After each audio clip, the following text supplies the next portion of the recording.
boa tarde a todos e bem-vindos a mais um Closing aqui da BMC. Eu sou Carlo Cauti e hoje é dia 2 de maio de 2023, terça-feira após o feriado do dia 1º de maio. Então, primeiro dia aqui de Bolsa de B3 e a gente vai estar juntos, vamos permanecer juntos nas próximas 2 horas para comentar o fechamento do mercado nesse primeiro pregão do mês de maio. Vamos falar também de muitas novidades que estão mexendo com o mercado, como por exemplo o novo imposto que o governo quer criar sobre as movimentações de ativos no exterior, sobre os patrimônios que os brasileiros têm no exterior. Vamos ter convidados especiais para falar sobre isso. Vamos ter também nossos analistas técnicos e gráficos, técnicos e fundamentalistas, para entender o que está movimentando também as ações no mercado.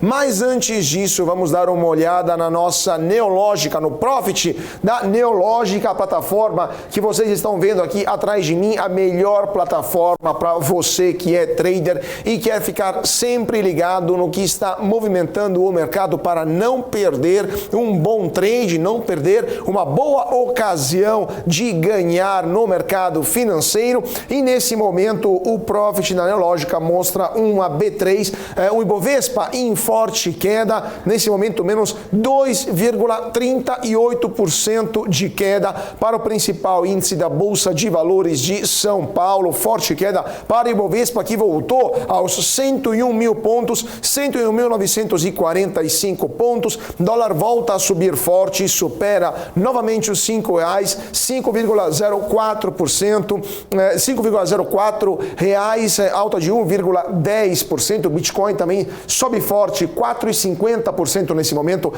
144.551 é o valor de um Bitcoin.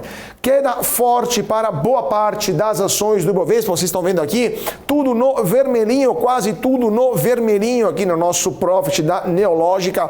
Temos pouquíssimas ações, muitas ações em alta, em baixa e pouquíssimas ações em alta, né?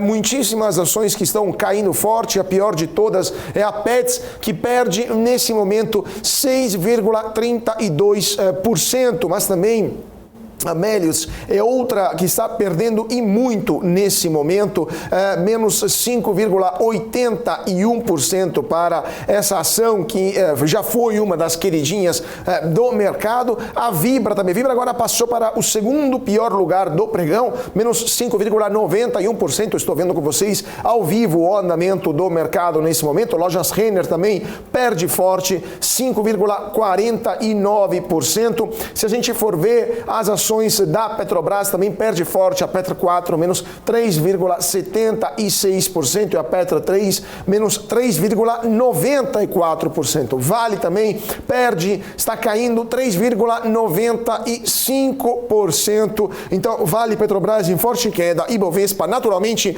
vai para baixo, porque essas duas ações movimentam mais de 50% de todas as ações do mercado financeiro, né, do Ibovespa aqui no Brasil.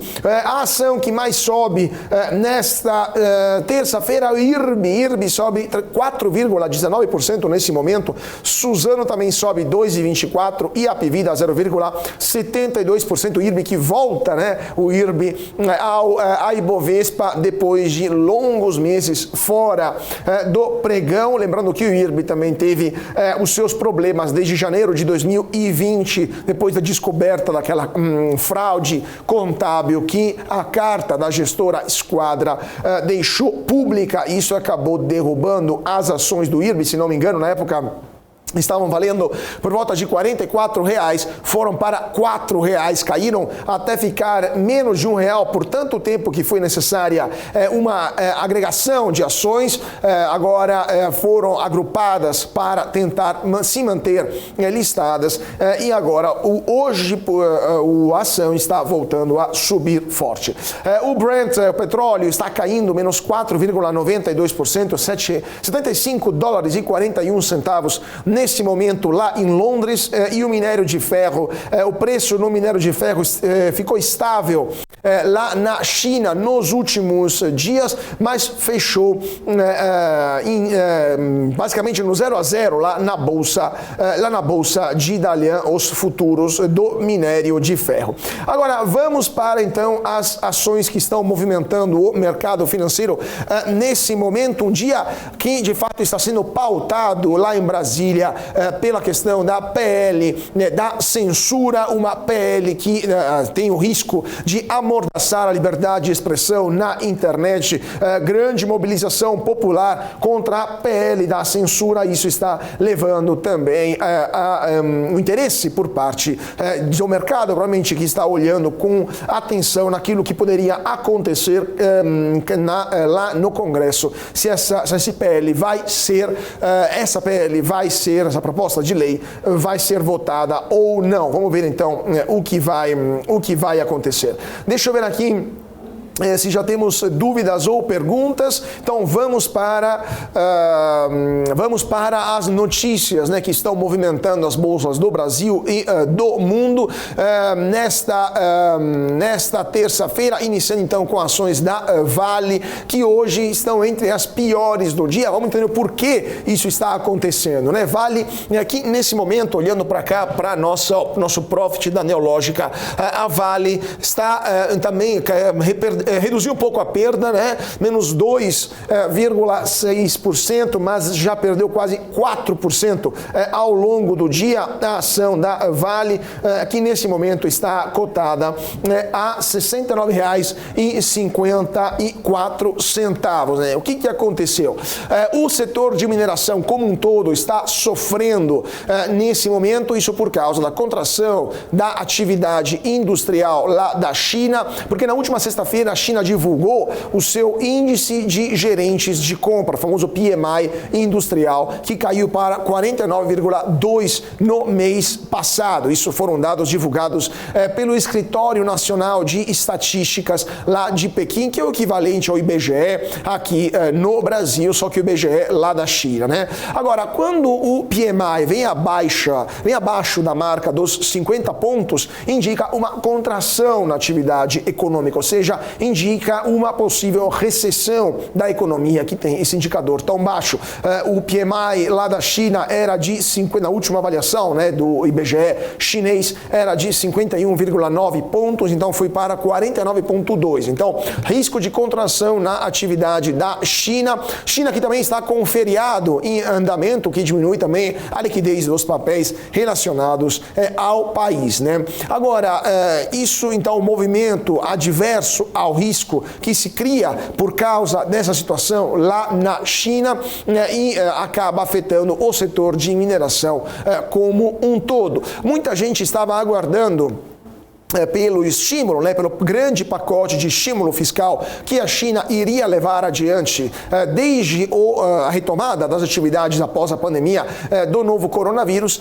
Esse mega pacote de estímulos não aconteceu, pelo menos ainda não mostrou todos os seus efeitos, e isso está impactando, está afetando também os resultados das ações de empresas diretamente ligadas à exportação de produtos para a China. A Vale é uma delas, porque lembramos, a Vale é uma grande mineradora, a maior mineradora do mundo, e o seu maior cliente é a China. Mas não apenas a Vale, a Petrobras também está sofrendo bastante, entre outras empresas. Além disso, o que também não favorece o risco, né, o que está deixando muita gente preocupada, é a situação lá nos Estados Unidos, esse imbróglio bancário que está acontecendo lá nos Estados Unidos com o Comitê Federal de Mercado Aberto do Federal Reserve, que está iniciando uma nova reunião para a definição de juros após mais uma falência de um banco regional por lá, né? Repetindo que já aconteceu em março com o Silicon Valley Bank, agora está acontecendo com o First Signature Bank. O JP Morgan acabou de comprar, a gente vai falar disso também, o First Signature Bank. Então teremos na quinta-feira, na quarta-feira, aliás, nos Estados Unidos, a decisão dos juros por lá. Teremos aqui no Brasil também na quarta-feira decisão da Selic, então teremos uma super quarta-feira, e na quinta-feira teremos a decisão dos juros lá na zona do euro por parte do Banco Central Europeu. Muitos especialistas estão aguardando uma alta na taxa dos juros da área do euro, da zona do euro, e isso significaria também uma contração ulterior da atividade econômica por lá, o que de fato está também afetando as bolsas de valores no mundo inteiro, né? E também aqui no Brasil. A Europa também, né, caiu bastante nesta terça-feira. A gente for ver os dados, vou ver com vocês aqui os dados no nosso Profit da Neológica. Vamos ver os dados ao vivo das bolsas lá na Europa. Tivemos fortes quedas nas bolsas europeias por causa dessa previsão, desse aguardo de alta nos juros na Europa, né? Os mercados caíram 1,2% lá na Europa, isso lá no Eurostoxx 600, né, que é o índice que junta as 600 maiores ações, mais líquidas ações da Europa, 1,24% de queda, principalmente as ações das empresas de petróleo e gás, que caíram 4,5%, isso também por causa da queda das cotações internacionais das duas commodities, né? Então, vamos ver o que vai acontecer e se de fato esta crise vai se manifestar. Estou vendo aqui com vocês a Bolsa de Londres caiu 1,24%, a Bolsa de Frankfurt na Alemanha 1,23%, a Bolsa de Paris na França 1,45%, em Milão 1,65% e lá em Madrid 1,72%. Então, dia muito complicado com as bolsas, para as bolsas lá na Europa. A ver então o que vai acontecer por lá e vamos voltar a falar sobre esta situação. Tem gente aqui falando já sobre o PL das fake news.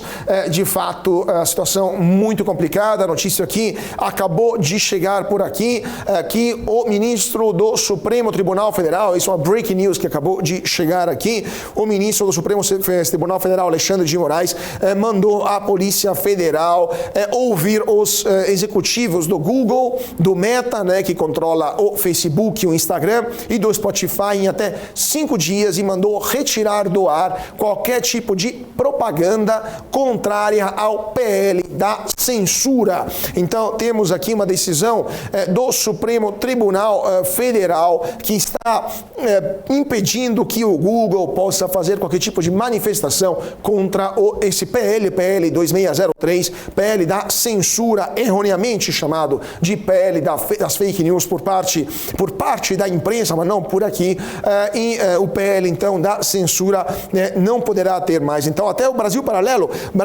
também foi convocado para falar, para ser ouvido na Polícia Federal. Então, de fato, uma ação do ministro Alexandre de Moraes que quer amedrontar quem quer que seja, que é contrário ao PL da censura, e também o próprio Moraes definiu que as empresas removam anúncios contra o projeto das fake news sob pena de multa de R$150 mil por hora por descumprimento da medida, né? Então, isso é uma reportagem, uma notícia que acabou de chegar nesse momento aqui na redação, então vamos com certeza continuar a falar desse assunto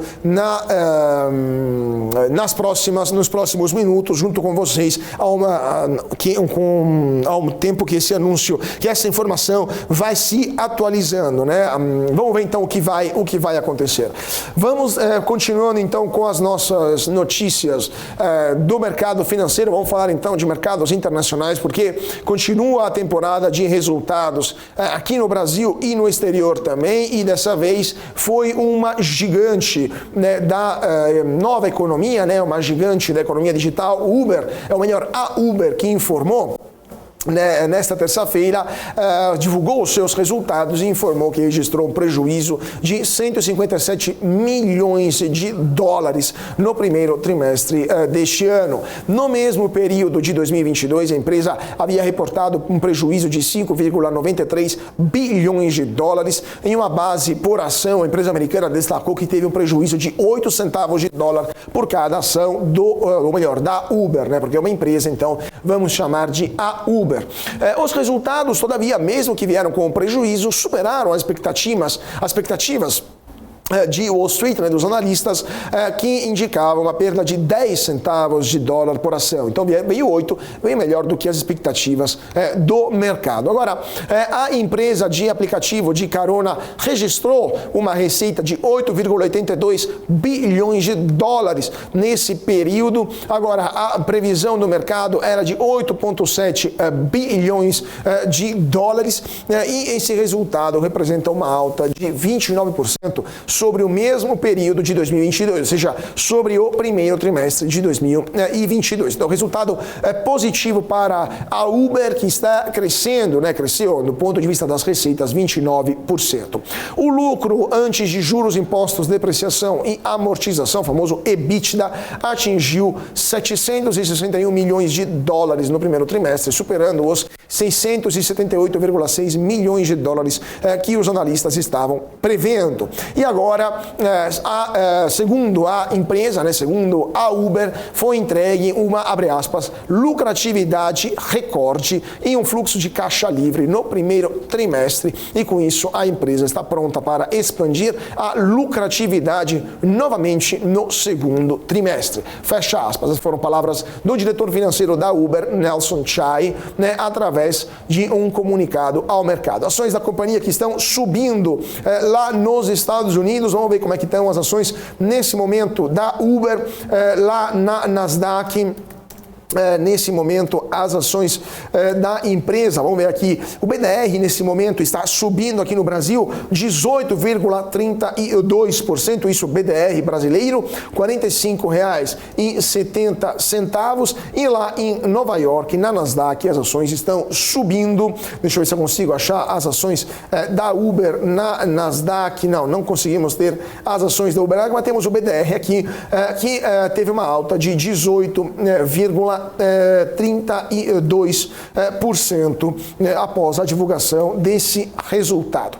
Vamos ver então o que vai acontecer com as ações dessa empresa. Lembrando que a Uber, depois que fez o IPO em 2019, teve uma forte valorização, né? O BDR passou de R$ 30,88 foi para quase 100, né? Foi, aliás, um pico foi 84,89, depois teve uma forte queda e agora está por volta de R$ 45,70. Então, o Uber que teve uma montanha russa bastante intensa. Deixa eu ver se eu consigo ver. Lá em Nova York, a ação está subindo 9,99%, cotada a $36,01, ação da Uber. Então, vamos ver o que vai acontecer. A empresa que está enfrentando, de fato, uma situação bastante interessante nesse momento.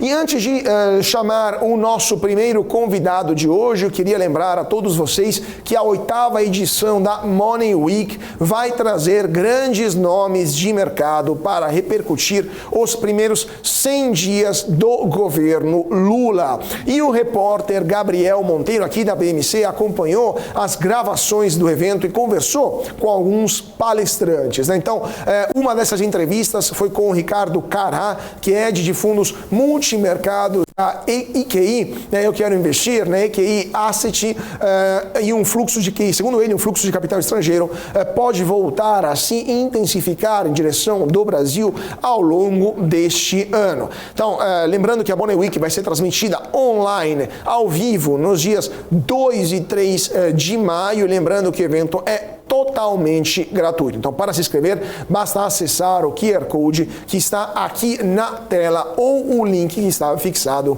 aqui no chat do YouTube. Então, vamos ver se a gente tem conosco. Vamos ver se a gente já tem um vídeo aqui do Gabriel, se não já chamamos o nosso primeiros... Então, vamos ver o vídeo do Gabriel e já chamamos o nosso primeiro convidado. Então, roda aí, produção. Muita oscilação para o mercado brasileiro, nós já conversamos sobre isso em algumas ocasiões aqui na nossa programação. Começamos o ano em 109 mil pontos, fomos aos 113, voltamos aos 97, então o mercado é bastante volátil nesse começo de ano. Boa parte desse capital que motivou algumas das boas altas aqui do nosso Bovespa veio de fora, fluxo estrangeiro entrando no mercado brasileiro, mas não só aqui no Brasil, em mercados emergentes como um todo. Agora a gente está vendo uma situação um pouco mais complicada. Estou aqui com o Ricardo Cará, head de fundos multimercado da IQI Nikkei Asset, para entender um pouco mais qual o cenário possível para um mercado brasileiro ou mercados emergentes terem um bom desempenho ou serem beneficiados daqui para frente. A gente tem muitos desafios ainda para a economia internacional, não de um país ou outro. Risco de recessão, a inflação ainda muito persistente, discussões sobre política monetária, até crise bancária a gente está vivendo nesse começo de ano. Qual seria um cenário possível bonificação aqui dos mercados emergentes, bonificação do mercado brasileiro? Bom, você resumiu muito bem, né? Tem muitas variáveis aí no mercado que estão dificultando bastante a leitura de como a atividade vai se desenrolar para frente, principalmente na maior economia do mundo, nos Estados Unidos, que, como você pontuou bem, o estrangeiro é o comprador final, vamos dizer assim, da bolsa aqui, tem sido aqui, né? Nesse ano a gente teve uma entrada muito forte em janeiro, né?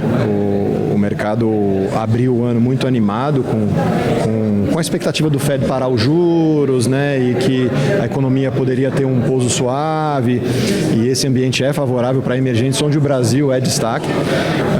E depois houve uma reversão, né? Acho que até a gente viu dados muito fortes lá fora no mês de fevereiro. O estrangeiro retraiu porque existiu uma expectativa que o Fed poderia prolongar mais, né, o aumento de juros. Isso, na verdade, a gente viu na comunicação do Powell, né, o presidente do Banco Central americano, no início de março ali, onde ele sinalizou que o juro poderia ir até 6, e logo 2-3 dias depois teve o problema nos bancos regionais lá, com quebra de 3 bancos aí num final de semana, e o mercado dando um freio de mão aí, puxando. Então, isso tudo para corroborar a dificuldade que está de entender para onde isso vai. Então, assim, para responder a pergunta, eu acho que a gente voltar a atrair capital do estrangeiro para a Bolsa, ou seja, para os juros, para os ativos brasileiros, a gente depende de retomada das condições que a gente tinha em janeiro, que é aquela percepção de pouso suave, vamos dizer assim, né? Então, a gente está ainda longe de ter essa conclusão, né? O Fed vai subir o juro aí mais um pouquinho a semana que vem, talvez ele pare. Só que a gente tem efeitos ainda defasados que vão bater ainda, e eu acho que a pandemia ela alongou essa defasagem que a gente tinha nos padrões históricos, né? E fica mais difícil a leitura ainda, principalmente no mercado de trabalho. O mercado de trabalho segue muito apertado lá fora, a inflação ainda segue rodando num patamar ainda alto, então a gente vai ter que acompanhar o desenrolar no segundo semestre e entender se a gente vai ter uma sinalização desse pouso suave ou não, se a gente vai caminhar para uma recessão mesmo e mais profunda, que aí seria ruim para a gente aqui, seria um cenário de risk-off. Nesse ambiente os ativos de risco são dragados, aí tem que esperar a poeira baixar, seria o cenário desfavorável. Então a gente está nesse equilíbrio, né? Um pouso suave ou uma recessão. Como é que dá para prever isso? Não dá para prever isso. A gente tem que ir com uma visão ainda de dado a dado, os próximos números de inflação, os próximos números do mercado de trabalho, esperar bater esses efeitos de lagging, né, que a gente chama, efeitos defasados, né, porque o juro subiu muito num espaço curto de tempo e a economia ainda não sentiu isso. Como eu falei na palestra, o mercado de crédito já vinha apertado, com esse problema bancário ele apertou mais. Então, assim, vamos ver o que acontece no segundo semestre aqui, torcer para a gente não ter uma recessão, né, caminhar para um baixo crescimento nos Estados Unidos e a gente conseguir retomar esse ambiente de janeiro e conseguir atrair capital lá de fora. São 100 dias de governo que devem sim ser avaliados pelos investidores para tomarem as suas decisões, protegerem seus patrimônios ou identificarem oportunidades, mas o cenário estrangeiro, o cenário externo tem que ser avaliado também. Há muitos dificultadores aí para a economia internacional e a reação dos mercados a esses 100 dias de governo foi tema da palestra do painel que o Ricardo participou aqui no Money Week, então para acompanhar totalmente online aí, gratuito para vocês investidores que estão nos acompanhando.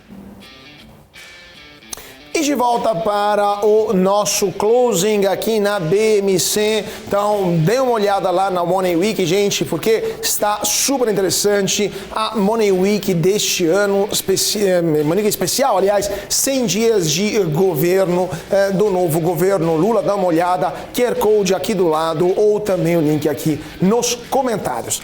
Vamos dar uma olhada então, vamos chamar já o nosso primeiro convidado, Antônio Samandi, fundador e CEO da Axia Invest. Muito boa tarde, Antônio, e muito bem-vindo ao Closing aqui da BMC.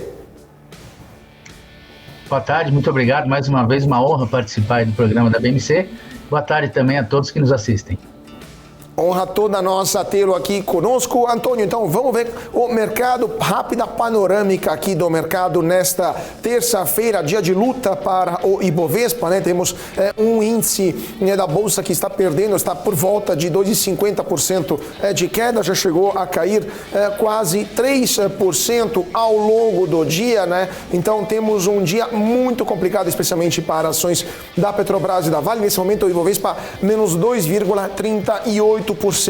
Antônio, sua opinião sobre o mercado hoje e o que você acha que está motivando esse momento de incerteza entre os investidores, a situação na China, a incerteza de uma possível crise bancária nos Estados Unidos ou as notícias, as péssimas notícias, por sinal, que vêm lá de Brasília? Olha, eu poderia assinar embaixo e dizer que é de tudo um pouco, né? A gente tem, obviamente, um cenário externo que as bolsas todas aí, agora nesse momento, só para dar uma confirmada, não falar besteira, a gente tem, por exemplo, Dow Jones caindo agora 1%, até recuperando um pouco, chegou a cair um pouco mais, mas basicamente commodities, principalmente, sofrendo bastante, né? A gente tem petróleo aí caindo 5,33%, commodities metálicas também, forte queda, e a nossa bolsa ela é uma bolsa predominantemente dependente, né, de commodities. O Brasil é um país produtor de commodities, então com um cenário internacional realmente bem duvidoso do jeito que está, as bolsas no exterior caindo, ontem a nossa bolsa fechada, também mercado internacional caiu um pouco, a gente com a bolsa fechada, então a gente pega um pouco da queda de ontem e esse pouco da queda de hoje aí para ter esse resultado aí de 2,30 para o nosso Ibovespa agora, né? Perfeito, perfeito. Então, de fato, bastante complicada a situação. Antônio, várias perguntas aqui, inclusive já deixo aberta aqui a caixinha de perguntas para o nosso público nesse momento. Tem muita gente aqui assistindo, todo mundo comentando, na verdade, sobre o PL da censura que está sendo discutido lá em Brasília, né? Mas vamos voltar um pouco ao mercado, gente, porque o mercado vai fechar daqui a pouco. O que você está esperando dos resultados que vão sair ao longo dessa semana, né? Hoje também é dia de divulgação de resultados também bastante importantes vão sair no dia de hoje. Hoje vai sair, depois do fechamento, por exemplo, a Arezzo, vai sair a Carrefour Brasil, vai sair a Copasa, Iguatemi, vão sair a INSA, né? A Simpar também vai sair hoje. O que esperar dos resultados dessas empresas, especialmente do Carrefour e do Iguatemi também, e a Arezzo, empresas de varejo, né? Varejo de consumo também para pessoa física. O que aguardar do resultado dessas empresas nesse primeiro trimestre? Sim, acredito que o balanço, né, do primeiro trimestre de 2023 deve vir um balanço bem morno, né? Não dá para esperar nada de muito diferente do que a gente viu já no quarto trimestre de 22, e eu acredito que segue na mesma linha, né? A gente tem um cenário macro muito parecido, com taxa de juros ainda muito alta, né? Patamar de 13,75. Aliás, essa semana, né, amanhã, super quarta, a gente deve ter manutenção de taxa de juros, continuaremos provavelmente com a mesma taxa, mas num patamar realmente alto. Estados Unidos também um aumento provavelmente de 0,25, é dado já como certo para todo o mercado, e isso realmente impacta, né? Não tem como a gente ficar otimista no curto prazo com uma taxa de juros alta desse jeito, tanto no Brasil quanto no exterior, né? O custo do dinheiro, o custo de oportunidade fica num patamar cada vez mais elevado, mais atrativo para o investidor, e aí as ações de renda variável acabam sofrendo por isso, né? Com relação aos balanços, a gente tem, você mesmo já comentou, a gente vai ter muita empresa de varejo reportando balanço por esses dias, né? Hoje, algumas, ao longo da semana, a gente deve ter aí também outras grandes varejistas, e é um dos setores que mais sofrem, né? Com taxa de juro alta. Então, se a gente tiver alguma surpresa, vai ser muito mais por conta de uma base de amostragem anterior muito ruim, né? Então, quando você tem uma base anterior ruim, qualquer melhora você já tem um resultado com algum crescimento em relação à base anterior, mas muito mais pela base anterior ser ruim do que realmente por uma expectativa de muita melhora para o setor. Perfeito. Agora, mudando um pouco de empresas, né, para a gente poder fazer um panorama em geral. Vamos falar um pouco de Petrobras, que também é uma das empresas, estou indo agora a cotação, uma das piores ações de hoje, né? A Petrobras, que desde o começo do ano está em queda, né? Aliás, desde o ano passado, a gente pegar a ação em 2022, em maio de 22, até hoje perdeu 22%, mais de 22%, né? Se a gente pegar a máxima da Petrobras, que foi em outubro do ano passado, estava em R$ 41,56, hoje está em R$ 25,63, então está indo em direção da metade quase do valor que tinha no ano passado, mais ou menos 8 meses atrás, né? O que está acontecendo com a Petrobras? Apenas uma questão da redução do preço da cotação internacional do petróleo, que de fato está acontecendo, né? Passamos de mais de $100 por barril para 75 hoje, ou também os investidores estão cada vez mais com medo de que o governo Lula de novo repita aquilo que aconteceu nos governos passados, seja entuchar a Petrobras de políticos, sindicalistas, amigos do partido e evidentemente prontos a roubar novamente como aconteceu no passado, políticas de preços descabidas que podem criar um buraco negro no balanço da Petrobras, ou também possíveis mau uso do dinheiro da petroleira, por exemplo, com gastos com refinarias que nunca terminam, né? Penso, por exemplo, a Abreu e Lima. Do que o mercado está? O mercado está com medo da gestão da Petrobras ou está esperando uma queda ainda maior do preço do petróleo? Não, sem dúvida nenhuma, o ruído que vem lá de Brasília é o que está fazendo, por esse histórico todo que você pegou, né, de cotação de ano passado para hoje, essa queda que a gente vem acompanhando, obviamente não é simplesmente só pela queda do petróleo. Essa queda de hoje, de 4% praticamente agora, é bem pontual por conta de uma queda de 5% do barril do petróleo na data de hoje também. Mas a Petrobras é o tipo de empresa que realmente vem sofrendo, é uma das que mais sofrem, na verdade, com esse ruído político, né? Um governo populista, como é o governo atual, você acaba utilizando essa estatal para tentar controlar preço, para fazer de fato o populismo com uma empresa que não é 100% de capital estatal, né? Isso que tem que ser muito bem entendido, para todos que nos assistem. É uma empresa que tem capital aberto na Bolsa, apesar do controlador realmente ser o governo, isso não deveria ter esse tipo de preocupação, né? A empresa hoje ela tem uma política de governança muito mais forte, muito mais confiável do que era nos anos anteriores de governo do PT, só que infelizmente é um governo que a gente conhece e sinceramente as experiências não foram boas, né? Então o investidor obviamente fica realmente reticente, fica com o pé atrás de voltar a investir numa empresa que já aconteceu o que aconteceu, né? Foi o maior caso de corrupção da história. A gente teve alguns anos do governo anterior aí limpando um pouco essa mácula que ela deixou no passado, mas quando o novo governo assume e mostra já, né, mostra as garras já no começo do seu mandato, que realmente está muito mais preocupado em fazer política do que pensar de fato no bem da empresa, o investidor obviamente prefere papéis de empresas mais sólidas, que não tem essa interferência do governo, e acaba ficando para fora. A empresa estatal, infelizmente, ela sempre é cotada um pouco abaixo do que vale por conta desse risco governamental, sem dúvida nenhuma. Pois é, né? E também o governo atual não está ajudando, por exemplo, criando esse imposto sobre a exportação de petróleo bruto, né?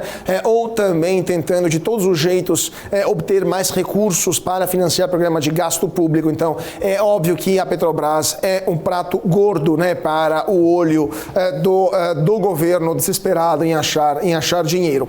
Agora, de fato, como você falou, né, Antônio? O governo passado tinha colocado as contas em ordem, estava dando resultado recorde à Petrobras, dividendos recordes para a alegria dos acionistas, inclusive do próprio governo, né, que lembramos é o principal acionista da empresa, e agora aparentemente essa política de dividendos vai ser revista, teremos menos dividendos para os acionistas e dividendos que poderiam ser taxados também, né, se passar essa questão, essa ideia, né, de criar uma carga tributária nova, ou seja, novos impostos sobre distribuição de lucros e dividendos.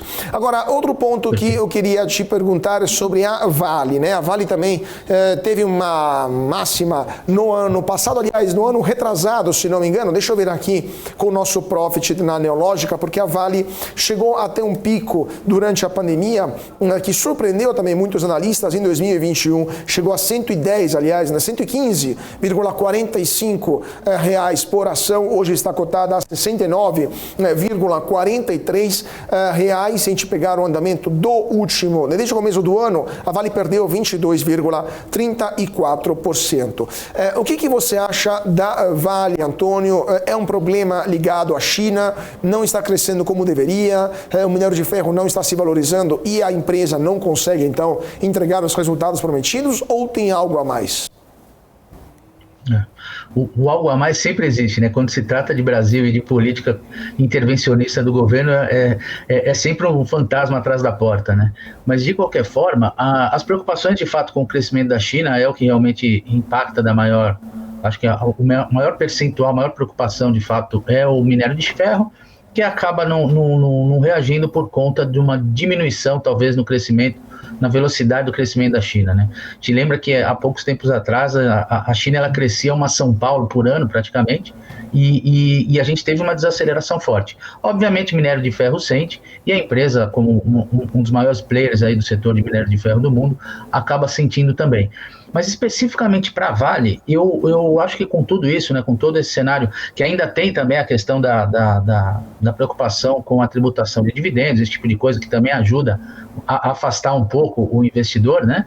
Eu acredito que a Vale, ela, com tudo isso, ela ainda esteja subprecificada, tá? Eu acho que, em termos de qualidade de minério de ferro, eu acho que é uma das maiores qualidades, é com certeza a maior qualidade de minério de ferro do mundo, e ela está muito descontada em relação aos seus pares, né? Todos eles, principalmente as concorrentes aí, Vinho Tinto, Casa de Pedra, Rio Tinto, Vinho Tinto, já tô com a cabeça ainda na bebida no fim de semana. A Rio Tinto, né? E a Casa de Pedra, que são realmente as grandes concorrentes, ela não tem uma qualidade tão grande em termos de minério de ferro, e em termos de múltiplos, a Vale está muito mais descontada do que as outras. Então, acredito que o fator Brasil, o fator político, né, os ruídos acabam impactando também na empresa. Que, ao meu ver, é uma empresa realmente que está muito abaixo do que deveria, o seu preço justo. Perfeito, Antônio. Deixa eu ver se tem perguntas ou dúvidas do nosso público aqui. Deixa eu dar uma olhada. Última pergunta, Antônio, telegráfico aqui, porque eu preciso também dar o nosso break, depois já voltamos. Logo mais vão sair também os resultados da Via, da Renner e da Magazine Luiza. Eu queria te perguntar especialmente sobre a Via e sobre a Magazine Luiza, né? A Via vai sair depois de amanhã. A Via está super endividada, tem problemas sérios também para refinanciar, para rolar essa dívida com juros tão altos. O que esperar da Via? E a pergunta que não quer calar é: Tokstok aliás, Americanas foi a primeira, Tokstok foi a segunda, Via poderia ser a terceira, ou ainda temos como salvar essa empresa de uma possível recuperação judicial? Telegráfico, que temos 1 minuto.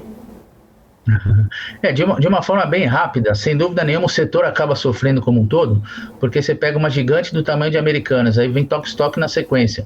O mercado, como você mesmo perguntou, já fica à espera, né, de qual vai ser a próxima aí que vai entrar numa RJ, numa recuperação judicial.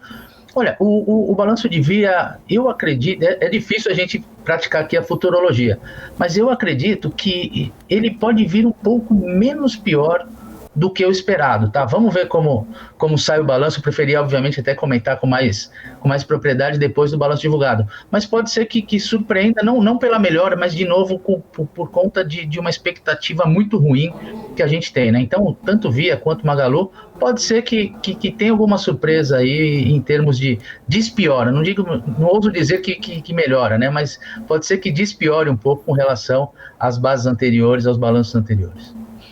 Vamos ver então, vamos ver se de fato teremos essa despiora, que de fato é um homicídio à língua portuguesa inventado por colegas da Folha, mas vamos usar esse despiora como metáfora. Antônio, voltando. É o único adjetivo que eu consigo usar nesse momento. Tá bom, não, mas tá valendo, tá valendo. Antônio, fica conosco porque já voltamos. Você também que está seguindo a gente lá de casa, não se esqueça de se inscrever no canal, clicar aqui embaixo o sininho, deixar o seu comentário, sua pergunta para o nosso analista de hoje, o Antônio Samadi, e nós voltamos daqui 2 minutinhos. Não saia daí que vem mais novidades para você.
PMC News, informação que gera valor.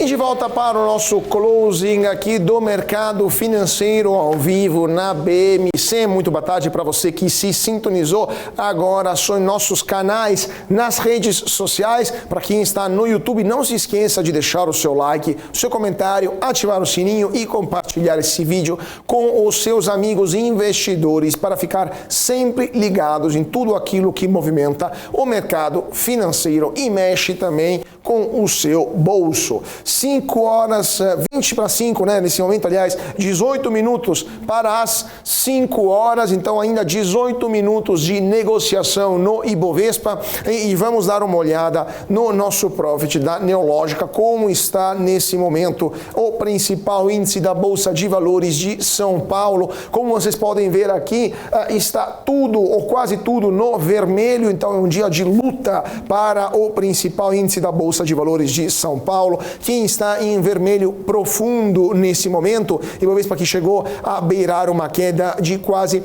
3% ao longo do pregão, puxado para baixo, principalmente pelas ações da Vale e da Petrobras, que representam mais de 50% do mercado. Nesse momento, o Ibovespa está em menos 2,32%, voltou para os 102.009 pontos. O dólar sobe forte 1,16%, R$ 5,05. O Bitcoin também volta a subir forte, 4,67% aos 144.781 pontos.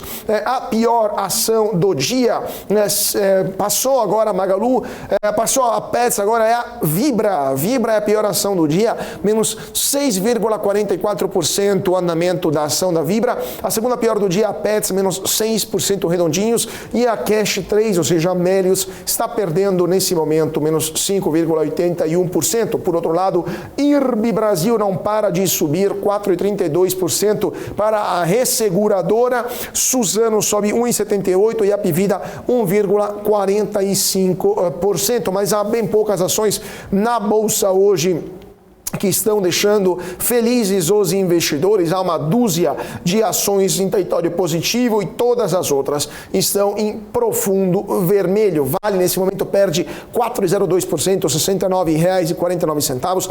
Petrobras 3,84% no vermelho, R$ 22,79. Bancos da Bancai, Itaú está perdendo 3,69%, R$ 24,95. Então, dia bastante complicado para o Ibovespa nesse momento. Deixa eu ver se tem perguntas ou dúvidas para o nosso convidado de hoje, que é o Antônio. Deixa eu ver aqui se tem perguntas. Antônio Samadi, que ele é fundador e CEO da Axia Investimentos. Deixa eu ver aqui se temos perguntas para ele. A turma aqui está comentando sobre a Via, né? A Via aqui também tem mais de 10 bilhões a receber. Vamos ver se de fato é assim mesmo e se terá esse dinheiro a receber no próximo balanço. Temos Joaquim que está falando, Antônio, que o Armínio Fraga agora está com medo, né? Você também está com medo que nem o Armínio Fraga, naquele seu famoso vídeo, votei, mas agora estou com medo, ou você ainda é confiante no andamento do mercado nesse 2023? Olha, diferentemente do Armínio Fraga, eu tô com medo, mas eu já estava com medo, né? Ele devia pensar antes de apoiar, né? Enfim, agora é meio que tarde, a gente tem que falar para ele, né? Deveria ter pensado antes. Mas, de toda sorte, né? Eu acho que eu costumo não pensar muito nos extremos, né? O medo, obviamente, todo investidor tem que ter, porque é o medo que impede você ter grandes perdas no mercado financeiro. Mas eu acho que o mercado ele é cíclico, né? Pro investidor aí que está nos assistindo, para quem não tem tanto tempo de mercado. Eu tenho 24 anos de mercado, já passei por várias crises, né? Eu comecei a operar em 99, então já peguei ali os aviões entrando no World Trade Center, já peguei a crise da Ásia, já peguei a crise do subprime, que foi uma das maiores, recentemente a crise da pandemia, enfim. Então, tudo isso eu acho que serve de lição para a gente ter o nosso comportamento e ter medo do mercado talvez não seria a palavra correta. Eu acho que a gente tem que respeitar o mercado, né? Obviamente a gente está num cenário, está todo mundo meio de farol baixo, mas isso em algum momento isso vai passar. Tá? A gente não tem como, né, por experiência, a gente ter o mundo com um custo de dinheiro tão alto e ao mesmo tempo você ter os investidores felizes com o mercado de renda variável. Né? O dinheiro ele é um só e ele migra para o investimento que tiver um risco-retorno melhor. Se a gente pegar a renda fixa hoje, né, a gente tem 13,75 aqui no título público federal. Cara, quando o investidor ele vai para a Bolsa de Valores, ele procura um retorno do quê? Talvez uns 20% ao ano? Né? Para você ter 13,75 com certeza, ou 20% ao ano, numa possibilidade de 20% ao ano, automaticamente o grosso do dinheiro vai migrar para a renda fixa realmente, né? Você tem uma bela rentabilidade sem correr tantos riscos. Então, o que eu diria é o seguinte, né? Vamos respeitar o mercado, mas também vamos ficar atento, porque para esse ano, talvez não agora, amanhã na próxima reunião a gente deve manter a mesma taxa de juros, mas nas próximas reuniões, para o final do ano, a nossa taxa de juros deve começar a baixar. E caindo a taxa de juros, muito provavelmente a gente vai ter uma melhora no cenário de renda variável. Então, não vamos ter medo, vamos respeitar. Porque se você tiver medo, você não vai colocar o pé na água nunca, né? Você nunca vai surfar uma boa onda no mercado de renda variável. E as oportunidades também acontecem quando o mercado está ruim. Né? O Armínio Fraga, ele está com medo, mas com certeza ele está olhando muita empresa boa aí sendo negociada abaixo até do seu valor patrimonial, muitas vezes. Então, vamos ficar atento ao mercado, porque deve aparecer oportunidades também para o final do ano. Nem tudo, né? Nem tudo é tão desesperador quanto que a gente pinta. O curtíssimo prazo, obviamente, não é bom, mas quando a gente fala em investimentos, né, de médio e longo prazo, talvez seja uma excelente oportunidade para quem quer entrar agora com um viés, com objetivo para 10 anos ou 15 anos, enfim, que é um objetivo realmente que a gente deve olhar para ele. O curtíssimo prazo é, de fato, bem desafiador. Pois é, né, Antônio? Então, só uma pergunta para depois a gente passar para outra notícia, porque eu queria comentar com você também o Boletim Focus que saiu nessa segunda-feira para falar um pouco de inflação e como isso afeta também o mercado, né? Como você falou, nesse momento é interessante para quem olha no longo prazo, né? A gente já teve situações como essa, por exemplo, a última que eu me lembre, a penúltima, a última foi a pandemia, mas a penúltima que eu me lembre foi em 2015, 2016, né? Um momento muito controverso, muito conturbado para a Bolsa de Valores. Petrobras chegou a R$15, né, se não me engano, ou até menos. Tivemos uma situação desastrosa para a Ibovespa, chegou a 30 mil pontos, né, naquele momento. E quem comprou na época, obviamente, 2, 3 anos depois, já em 17, 18, se deu muito bem, obrigado. A Bolsa chegou a subir, a bater 100 mil pontos já em 19, né? Como segurar esse tranco? A pergunta que te faço, que eu acho que muita gente aqui, muitos dos nossos seguidores sempre se perguntam, como aguentar essa turbulência com sangue frio? O que fazer para evitar de ser tomado pelo pânico, né? Pelo efeito manada e acabar liquidando as suas posições na baixa, enquanto seria mais inteligente segurá-las para 1, 2, 3 anos e depois obter os ganhos da volta para cima, né, que o mercado acaba sempre dando. Perfeito. Bom, o primeiro conselho seria evitar alavancagem a qualquer custo nesse momento, né? O que mata realmente o investidor, que faz com que ele seja muito mais suscetível a realizar posições quando o mercado vai contra a posição dele, que é o caso atual, é a alavancagem. Então, o investidor, antes de mais nada, ele precisa imaginar quanto do capital dele ele de fato tem disponível para ficar com esse capital, de repente, parado, aguardando uma recuperação, né? 1 ano, 2 anos, 5 anos. Quanto mais curta for a necessidade de capital, mais ele deve se afastar dos investimentos de renda variável. Não apenas bolsa, né? Mas qualquer... Se você pegar moeda, se você pegar criptoativos, qualquer ativo que tenha realmente renda variável, você não pode fazer um investimento se você tiver um cenário de curto prazo, né? Acho que esse é a premissa aí número 1. O investidor, ele ter uma reserva de emergência, onde ele tem a maior parte dos recursos dele numa renda fixa, e uma renda fixa principalmente com liquidez diária para aquela reserva de emergência para os próximos 6 ou 12 meses, já faz com que ele suporte esses altos e baixos, né, esses balanços da bolsa, de uma forma muito mais tranquila. Agora, aquele investidor que de repente vendeu um apartamento dele no começo do ano, vendeu a casa que ele mora, pensa em comprar daqui a pouco, daqui 6 meses ou daqui 1 ano, um outro imóvel, e vê o patrimônio dele de repente se desvalorizar 10, 20, 30% num curto espaço de tempo, e a volatilidade está fazendo com que isso aconteça, né? A gente tem vários exemplos que a gente pode dar aqui, que tem ativos que estão valorizando 10% num dia, às vezes. Né? Então, o investidor, ele precisa entender primeiro qual é o perfil de investimento dele e qual é a tolerância dele ao risco. Se ele for realmente um investidor conservador, com a taxa de juros de 13,75% que a gente tem ao ano, sendo bem sincero, esse cara não precisa nem olhar para o mercado de renda variável. Quem está olhando agora para o mercado de renda variável são pessoas como nós, que acompanhamos o mercado financeiro, que a gente tem uma certa tolerância ao risco, e mesmo assim, eu com meus 24 anos de mercado financeiro, cara, boa parte dos meus investimentos hoje estão em renda fixa, aproveitando uma taxa de juros altíssima. Né? Então, eu começo a voltar a montar uma posição um pouquinho maior a partir de agora, imaginando que o cenário dos próximos meses vai ser um cenário de queda de taxa de juros, ou seja, a renda fixa vai deixar de ser tão atrativa e automaticamente a gente deve ter uma melhora na renda variável. Mas é importante o investidor se conhecer para conseguir tolerar, suportar essas variáveis. O que mata o investidor é a alavancagem. Então, se eu pudesse dar um conselho apenas, não se alavanquem, principalmente no mercado volátil igual que a gente está agora. Pois é. Agora, falando no mercado estrangeiro, né, mercado internacional, duas coisas estão deixando muita gente amedrontada, né? A primeira é uma possível crise bancária lá nos Estados Unidos, após o SVB, né, o Silicon Valley Bank. A gente teve agora o First Signal Bank, Fixed Signature Bank, né, que acabou de ser comprado pelo JP Morgan, porque também estava quebrado. Temos outro banco hoje que está caindo quase 50%, que é o PACW, o PacWest Bancorp, está caindo forte nesta terça-feira, possivelmente será a próxima vítima dessa crise bancária. O que você está achando lá dos Estados Unidos no mercado estrangeiro e também essa visão da China cada vez mais fechada também? É de hoje a notícia que a China está restringindo acesso a dados econômicos do país para estrangeiros. Isso acaba impactando também o mercado doméstico, especialmente aqui no Brasil, que temos muitas empresas expostas ao mercado chinês. Qual é a sua visão e se há oportunidades também no mercado americano e chinês para o investidor brasileiro nesse momento? Tá.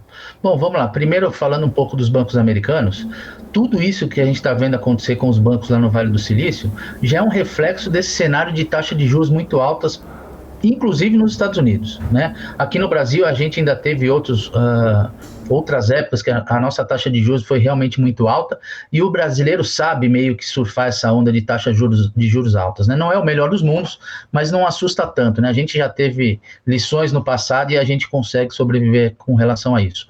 Agora, no mercado americano, onde historicamente você tem uma taxa de juros muito baixa e o americano por si só, ele é um povo, a população americana é muito alavancada, né? Diferentemente aqui do Brasil, você acaba que qualquer meio ponto de aumento de taxa de juros tem um efeito potencializador ao extremo por conta do nível de alavancagem do americano.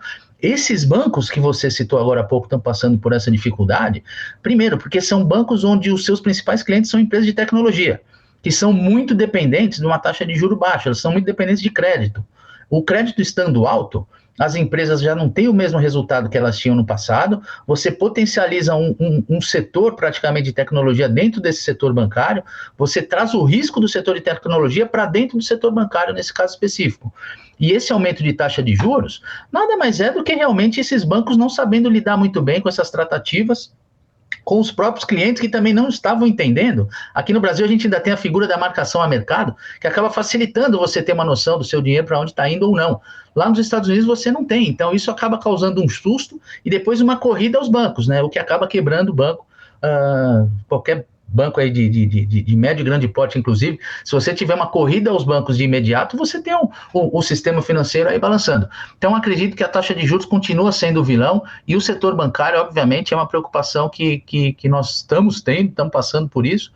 E, enfim, o Fed já está sinalizando que talvez vai diminuir a velocidade do aumento, né? Amanhã deve vir 0,25 aí de aumento de taxa de juros, mas é uma preocupação sem dúvida nenhuma. A China, por outro lado, né, também vem no movimento que é totalmente o oposto do que todo mundo que está no mercado financeiro espera, né? O mercado financeiro espera cada vez mais transparência. A China, a verdade seja dita, nunca foi o player dos mais transparentes que a gente tem, mas nos últimos anos eles vinham demonstrando, pelo menos da boca para fora, uma vontade realmente de abrir aí aquela caixa preta para o mundo e entender um pouco melhor como funciona a China. Então, obviamente, esse tipo de notícia acaba impactando o mercado internacional como um todo e principalmente o nosso mercado brasileiro, né, que a gente acabou de falar de Vale agora, por exemplo, o Vale depende quase que toda a sua produção aí para a China, enfim. Então, qualquer coisa que venha da China nesse sentido de não trazer transparência para o mercado, com certeza respinga muito forte aqui no Brasil. É o pior dos mundos que a gente está vivendo, né, cara? Infelizmente, o cenário internacional aí também com essa guerra Ucrânia-Rússia que não acaba nunca, enfim, o mundo está sendo dividido em lados, né? É um lado de um lado do outro, e isso impacta muito negativamente. Muito complicado, muito complicado. Vamos ver então como é que vai reagir o mercado aqui no Brasil. Gente, infelizmente nosso tempo aqui com o Antônio Samadi acabou. Queria agradecer muitíssimo Antônio Samadi por sua participação, fundador e CEO da Axia Investing. Muito obrigado, Antônio. Foi um prazer tê-lo conosco e até uma próxima ocasião. Imagina, eu que agradeço e estou aqui à disposição para quando precisarem. Parabéns aí pelo programa. Muito obrigado, Antônio. E vamos continuando então com nossas notícias de hoje, porque faltam 2 minutinhos, aliás, para o fechamento do Ibovespa. Vamos falar um pouco de macroeconomia. Saiu hoje, como todas as segundas-feiras, o Boletim Focus e a projeção de inflação para 2023, para o final desse ano, que foi feita pelos analistas do mercado, voltou a subir pela 5ª semana seguida. Agora, o mercado está aguardando uma inflação de 6,5%. 6,05%. A semana passada era 6,04%. As previsões para 2024, 2025 e 2026 foram mantidas, mas especialmente para os preços administrados, a projeção do IPCA para 2023 manteve uma tendência de alta, né? Uma alta que está continuando há 22 semanas e chegou a 10,73%. Era 10,71%, foi para 10,73%. Um mês atrás, essa projeção estava em 9,65%. A estimativa para 2024 foi mantida em 4,50% e para 2025 e 2026, 4,40%. Agora, além da inflação, também a previsão para o PIB subiu um pouquinho, de 0,96% para 1% até o final deste ano. Previsão para 24 foi mantida em 1,41% e em 26, 1,80% também foi mantida. Em 2025, a previsão é de alta de 1,80%, foi para 1,80%, estava em 1,70%, foi para 1,80%. Agora, a previsão para a Selic para esse ano, para 2023, aqui no final do ano, a taxa básica de juros da economia brasileira vai para 2,50%, lembrando que a Selic nesse momento está em 13,75%. Então, se de fato teremos uma redução significativa da Selic, considerando que a inflação vai continuar, segundo o Boletim Focus, bastante elevada até o final desse ano e também terá uma certa força nos próximos anos. Vamos ver se o Banco Central vai continuar mantendo a taxa de juros tão elevada ou até o final do ano teremos cortes, né, da Selic. Agora, a estimativa para o dólar foi mantida para R$ 5,20 para 2023 e em 2024 foi para 5,25, enquanto para 2025 está em 5,30, né? Vamos ver então o que vai acontecer até o final desse ano. É interessante notar como o mercado está prevendo uma redução da dívida líquida do setor público, vai passar de 61% para 60,55%. Essa previsão passou de 61% para 60,55%. A ver, então, o que vai acontecer. Gente, 5 horas em ponto, nesse momento, Bolsa fechando, Ibovespa, então, que está fechando em forte queda. Nesse exato momento, temos um principal índice da Bolsa de Valores de São Paulo que está em menos 2,38%, 101.941 pontos, agora 2,37% de queda. Então, estamos com o Ibovespa com o resultado negativo, fechando em profundo vermelho nesta terça-feira. O dólar futuro sobe 1,15%, R$ 5,07. E temos também uma forte queda das principais ações na B3. Petrobras cai 3,84%, Vale 4,02% no vermelho. Itaú cai 3,69%. Então vamos ver agora, vamos dar um pouquinho de tempo para o aftermarket se estabilizar e já voltamos com as ações, como fecharam as ações do dia, né? Enquanto isso, vamos voltar a falar de notícias que vêm lá de Brasília, porque como vocês sabem, o governo federal decidiu criar um novo imposto, né? Que decidiu criar uma nova imposição tributária sobre os ativos que os cidadãos brasileiros têm no exterior, brasileiros não residentes no exterior, né, que moram no Brasil, mas têm patrimônio lá fora e agora vão ter que pagar imposto sobre esse patrimônio que eles têm lá fora, ou seja, ações, ETFs, fundos imobiliários, os Estados Unidos chamam REITs, né, os fundos imobiliários americanos, entre outros, títulos do Tesouro Americano ou de outros países, entre outros ativos. E para entender melhor o que muda para você, que é investidor, pessoa física, e que decidiu decidiu diversificar a sua carteira investindo lá fora e agora o leão está sendo turbinado com doses cavalares de maldade por parte do governo federal. Agora esse leão quer dar uma mordida no seu patrimônio. Para entender o que está acontecendo e como eventualmente se comportar, temos o prazeraço de ter como convidada desta terça-feira nossa queridíssima contadora da Bolsa para os amigos, a Alice Porto. Muito bem-vinda, Alice, sempre um prazer revê-la e muito obrigado por ter aceitado o nosso convite. Eu que agradeço, Carlos, repasso meus agradecimentos aí para o pessoal da BMC News, e como você diz, o leão está feroz, né, através de uma MP, que deveria ser ali um instrumento de urgência, né, de questões importantíssimas.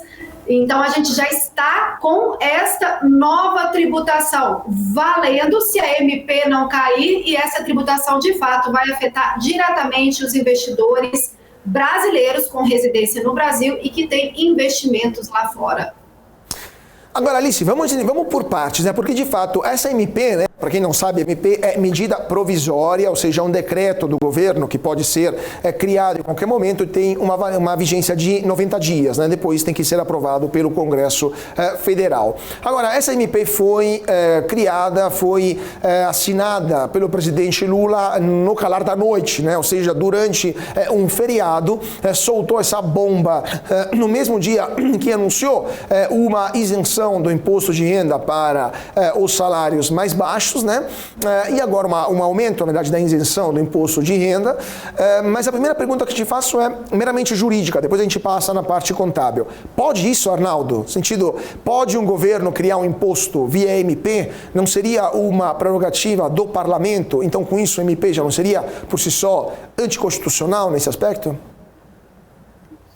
Olha, é o que nós vamos ver aí o próximo capítulo é exatamente esse, porque se o Congresso barrar essa MP aí, vai barrar exatamente por ela não configurar ali um caráter de urgência, um caráter de extraordinariedade. Agora, se o Congresso não entender assim, aí vai para a Câmara e a Câmara ali vai pontuar as possíveis alterações, ou se vai ser rejeitada, ou se não vai. Mas a gente analisando de forma bem lógica, não deveria ser através de uma MP, mas é o que temos aí, inclusive, como você disse, no Dia dos Trabalhadores, né? Foi liberado bem um dia que está todo mundo ali descansando do trabalho, e a gente teve que se preocupar aí com essa mudança, inclusive para analisar, porque o texto ele está bem complexo, ele está pouco específico e ele está gerando muita margem de dúvida.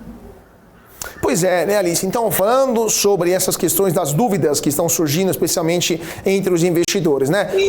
O que vai acontecer? Ou seja, primeiramente, eu suponho, mas vamos sempre confirmar, que essa MP vai valer apenas para a declaração de imposto de renda de 2024, né? Até porque falta menos de um mês para entregar a declaração de 2023, me parece impossível, né, que eles tenham criado uma MP para que tenha já valor para esse ano. Ou estou enganado? Ou já quem está fazendo sua declaração já deve se preocupar?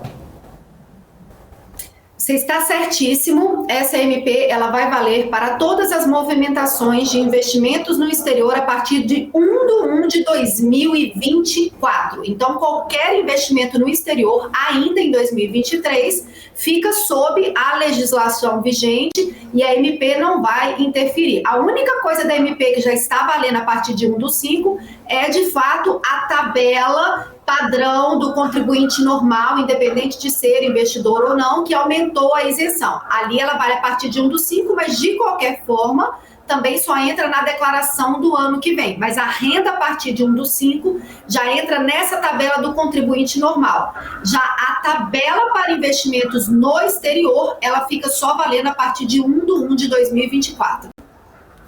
Alice, então, vamos lá. Quanto que o investidor brasileiro que tem ativos no exterior vai ter que pagar, então? Então, eu imagino que seja na declaração de imposto de renda de 2025, né? Que vai ser entregue em 2025, né? Referente a 2024, né? Quanto que o investidor brasileiro vai ter que pagar sobre os seus ativos e o que ele vai ter que pagar? Vai ser tributado? Vai ser uma patrimonial? Vai ser apenas uma tributação para ganhos de capital? Vai ser uma tributação para lucros e dividendos? E depois eu te faço outra outra pergunta, porque senão é muita coisa para a gente falar. Então, quanto que ele vai pagar, se já está claro isso em porcentagem, e que tipo de tributação é essa? Olha, tem aquelas questões de prova, né? Todas as alternativas acima que você falou. Então, a gente vai ter aí um pagamento sobre os rendimentos. Isso, o texto está muito claro. Então, a gente vai ter uma nova tabela, e essa tabela, ela tem até R$6.000 de rendimentos recebido de investimentos no exterior, fica isento, e esses 6.000, eles estão colocando o texto como cota anual, ou seja, 6.000 ano, fica isento.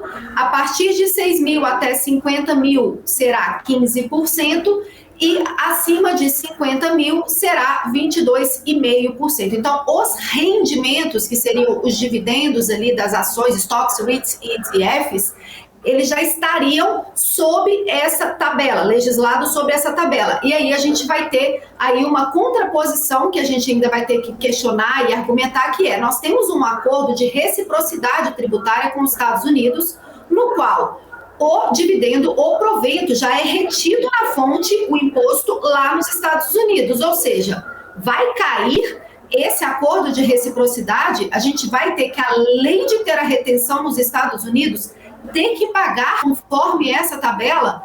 Então, a gente ainda está em aberto se será mantida essa reciprocidade. Pois é, né? Exatamente essa era a minha pergunta, Alice, a bitributação, né? Porque, de fato, nesse caso, os Estados Unidos já tributam, até de forma pesada, né? Se não me engano, quanto que é? 25% ou 35%? 30%. 35%, né? O lucro 30. E o dividendo. 30% eles já tributam lá. Então, tirando 30%, já vai para 70% de fato que o brasileiro teria direito. Daqueles 70%, tira mais, vamos supor, 25%, né?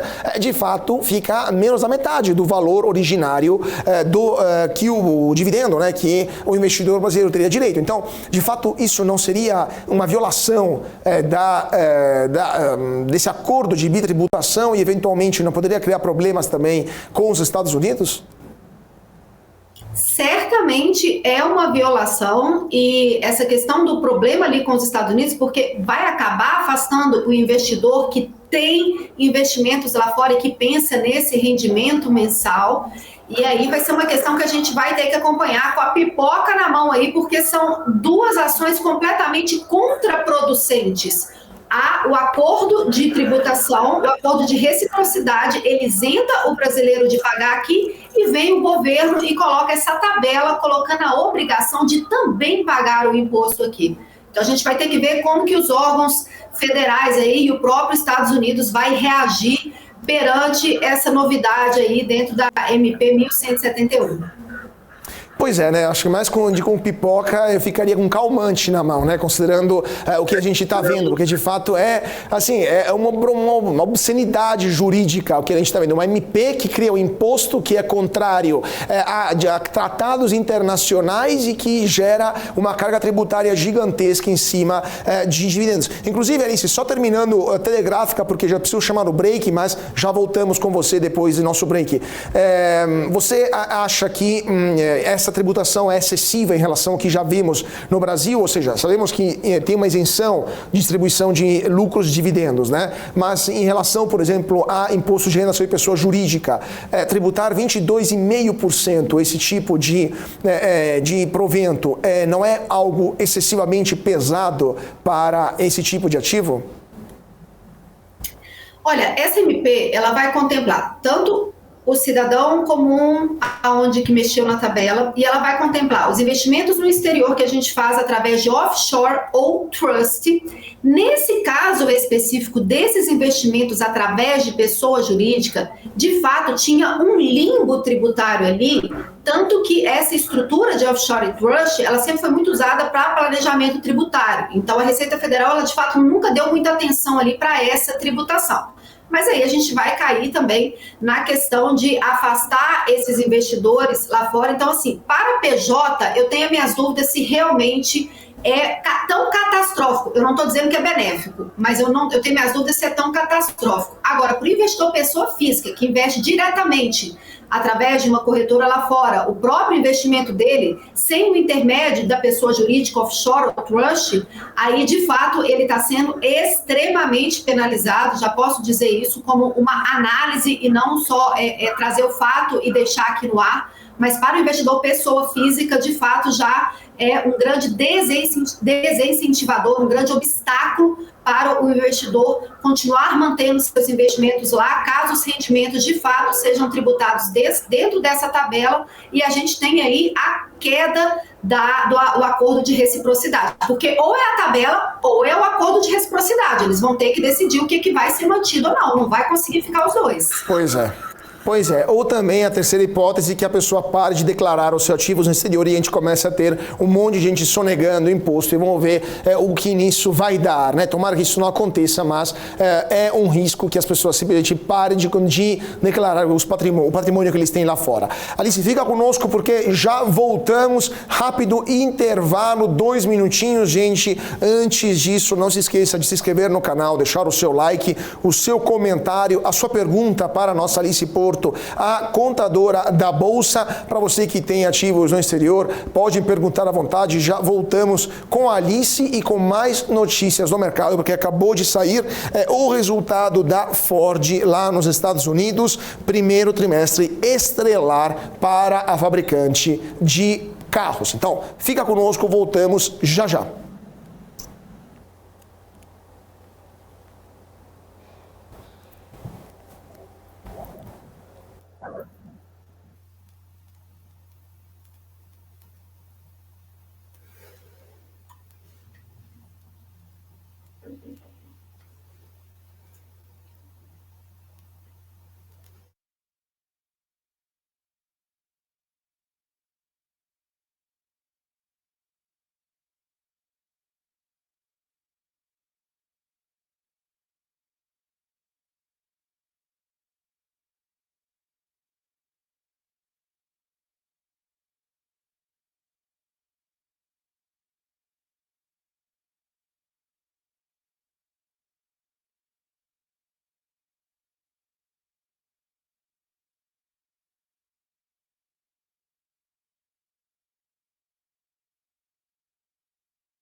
PMC News, informação que gera valor.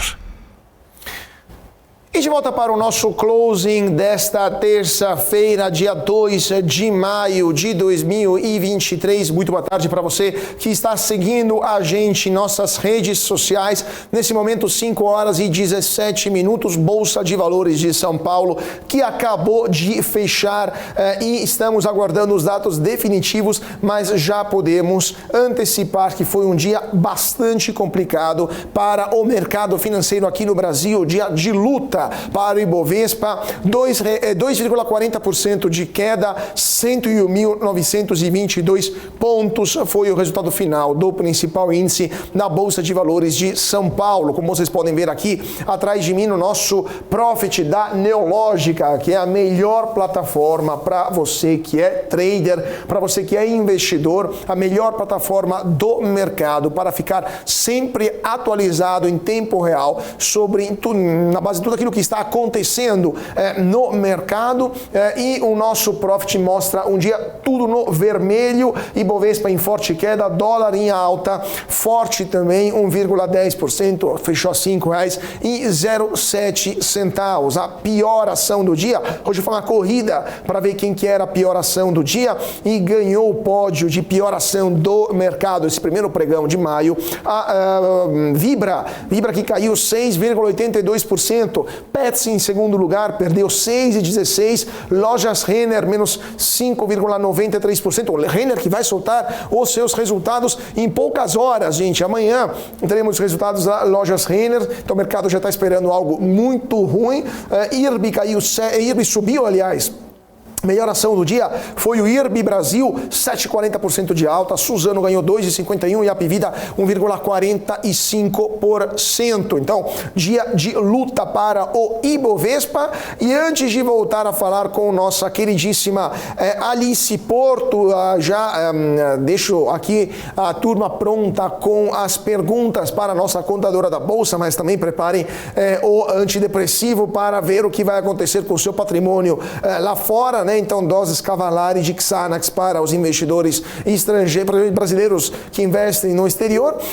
Acabou de sair o resultado da Ford nesse momento, o primeiro trimestre que foi estrelar para a fabricante histórica de veículos automotores. Resultado do primeiro trimestre que foi impulsionado, estou lendo aqui com vocês ao vivo o resultado da Ford, impulsionado pelas divisões de frota e caminhões legados, né? Então, temos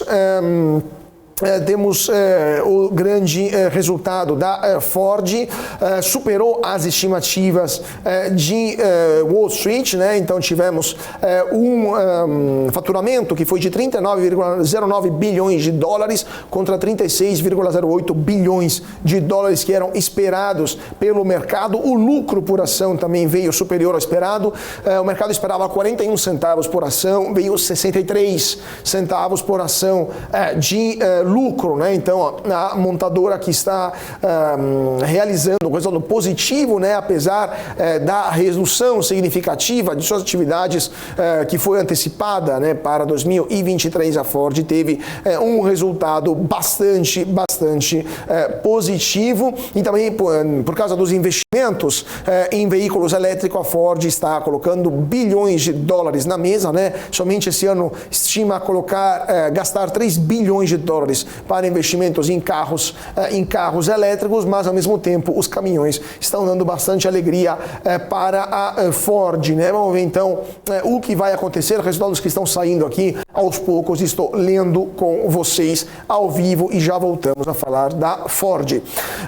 Gente, vamos lá então, voltando com a nossa contadora da Bolsa, várias perguntas aqui para a contadora da Bolsa. O Nascimento, Alice, está perguntando sobre o Carnê-Leão de julho e junho, sobre ganho de capital. Mas Carnê-Leão agride também investimentos no exterior ou é só aqui no Brasil? O Carnê-Leão, ele é usado para os lançamentos dos rendimentos que são recebidos dos títulos do investimento no exterior. E é exatamente nesse Carnê-Leão, Carlos, que é preenchido o valor recebido do rendimento e qual foi o valor já retido, de forma que não tenhamos a tributação novamente. Então, reforçando aqui para a pessoa que perguntou, durante 2023, continue preenchendo o Carnê-Leão normalmente com o valor recebido, o valor retido, que não vai haver bitributação. Essa MP, ela vai valer a partir de 1/1 de 2024, e aí a gente vai ter que esperar para ver como que vai passar a água debaixo da ponte para ver se de fato vamos ter uma bitributação e como que vai ser os próximos lançamentos desses rendimentos, caso eles de fato venham a seguir essa tabela, que é até R$6.000 é isento, cota anual, é essa expressão que a Receita utiliza, de 6.000 a 50.000 é 15% e acima de 50.000, 22,5%. Mas para o ano de 2023, continue com o lançamento normalmente e sem pagar nenhum imposto dos dividendos recebidos do exterior, porque já foi retido lá. A mudança vale a partir de 1/1 de 2024, se a MP não cair. Alice, voltando ao raciocínio que você estava fazendo, né, do fato que pessoa física já sabemos que vai ser prejudicada, sempre que se essa MP não caducar, se o Congresso não modificá-la, e se também os americanos também não levantar o dedinho explicando que é em contraste, né, com um tratado internacional. Mas mesmo que vamos supor que essa MP se torne, entre em vigor e seja aprovada, seja confirmada pelo Congresso Nacional. Vamos ter então uma corrida para as offshores, ou seja, os investidores, pessoas físicas, vão começar a criar mais offshores para se blindar desse leão mais agressivo e, segundo sua opinião, na sua opinião, corretoras brasileiras que atuam no exterior, por exemplo, a Avenue da vida, estou chutando uma, mas tem várias, a Avenue é a maior de todas, vão começar a ter problemas para captar até clientes, né? Vão começar a ter problemas em termos de clientes interessados em investir no exterior, se as condições se tornarão menos interessantes, na verdade, né? E mais complicadas? Olha, a minha opinião pessoal é que offshore e trust também vai ter um grande prejuízo, porque essa tabela ela está válida tanto para o investidor que investe diretamente em ações, ou por trust, ou por offshore. Então, eu acho que não vai ter essa corrida para offshore, porque a offshore também vai ser prejudicada. Quanto à captação desses clientes individuais pelas instituições, pelas corretoras que fazem essa intermediação do residente brasileiro para investir lá fora, de fato, a atratividade por conta do rendimento ter um valor líquido, né? Porque já vai ser retido lá e seria retido aqui, de fato vai ficar bem menos atrativo e vai acabar impactando sim todo o montante ali de investidores que vem crescendo a cada ano, essa internacionalização dos investimentos. O brasileiro ele está acordando para essa internacionalização, que é uma excelente forma de diversificar, mas isso vai acabar prejudicando sim, porque vai ser um obstáculo pelo fato do rendimento ficar menor e aí acaba ficando menos atrativo. Perfeito. Estou vendo aqui outras perguntas.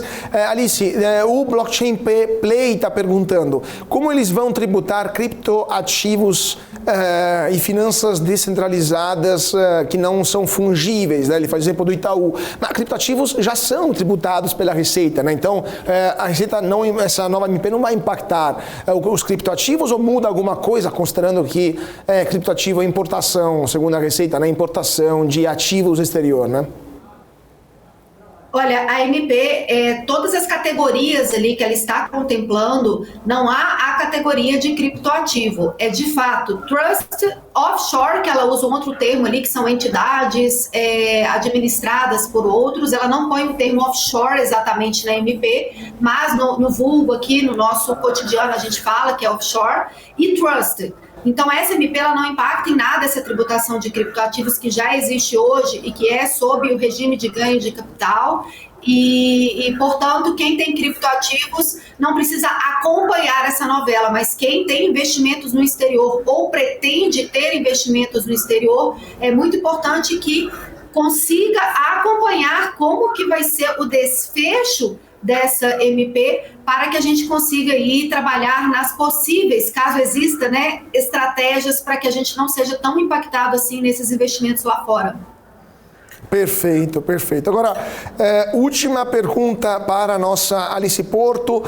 Alice, assim, na sua opinião pessoal, assim, no seu feeling de muitos anos nesse mercado, né, nesse setor de contabilidade e na parte tributária, você acha que com o Congresso que temos hoje, com a situação política atual, essa MP tem chance de vingar ou ela não passa pela primeira trincheira, pela primeira dificuldade, chegando, superando a Praça dos Três Poderes? Carlo, o cenário político, ele está tão polarizado e está tão diferente, as coisas estão acontecendo de forma tão sem rigor, porque só o fato de ser uma MP para poder propor uma questão tributária assim, a gente já percebe uma falta de rigor que não me surpreenderia se passasse, até porque o governo está ávido por arrecadação e como a arrecadação tende a diminuir com a nova tabela de isenção para os contribuintes geral brasileiro, essa arrecadação vai diminuir. Então, ela na própria MP, ela já colocou o contraponto, aonde que ela está buscando compensar essa arrecadação. Então, na composição do Congresso ali nacional hoje, eu de fato eu não sei para que lado que o pessoal vai pender, mas os cofres públicos que estão aí ávidos por cada vez mais dinheiro, eles vão precisar fazer esse equilíbrio e para conseguir fazer esse equilíbrio seria só de fato, fazendo essa MP virar força de lei, virar uma legislação que seria aprovando ela. Então, eu acho que depende muito aí do nosso cenário político, que eu confesso que ele, para mim, é muito nebuloso, muito obscuro. A gente tem algumas pistas aí, mas, de fato, a gente vai ter que acompanhar essa novela bem de perto. Telegráfica, Alice, última pergunta também, porque é uma coisa que eu estava refletindo enquanto você estava respondendo a essa última pergunta. Você também espera que o próximo passo do governo seja tributar lucros e dividendos? Então, já no ano que vem, no ano fiscal que vem, a gente terá uma tributação de lucros e dividendos? Ou é algo muito mais complexo que abrange outras questões?